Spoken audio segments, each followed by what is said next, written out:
പാചകവാതക ക്ഷാമത്തിനെതിരെ എറിയാട് മണ്ഡലം കോൺഗ്രസ് പ്രതിഷേധിച്ചു. എറിയാട് യു ബസാർ ഭാരത് ഗ്യാസ് ഏജൻസിക്ക് മുന്നിൽ നടന്ന ധർണ ജില്ലാ കോൺഗ്രസ് സെക്രട്ടറി അഡ്വക്കേറ്റ് പി.എച്ച്. മഹേഷ് ഉദ്ഘാടനം ചെയ്തു.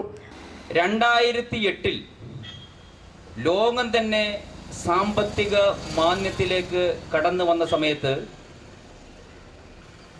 ഇന്ത്യ ആ സാമ്പത്തിക മാന്ദ്യത്തിൽ ഉൾപ്പെട്ടില്ല എന്ന് മാത്രമല്ല, ഇന്ത്യയുടെ സാമ്പത്തിക സ്ഥിതിക്ക് അല്ലെങ്കിൽ ഒഴുക്കിന് യാതൊന്നും സംഭവിക്കാത്ത രീതിയിൽ അന്നത്തെ ഭരണാധികാരികൾക്ക് അല്ലെങ്കിൽ അതിന് മുൻപത്തെ ഭരണാധികാരികൾക്ക് ഇന്ത്യയെ മെച്ചപ്പെടുത്തി സ്ഥിരതമായിട്ടുള്ള ഒരു മികവ് കാണിക്കാൻ വേണ്ടി സാധിച്ചിരുന്നു.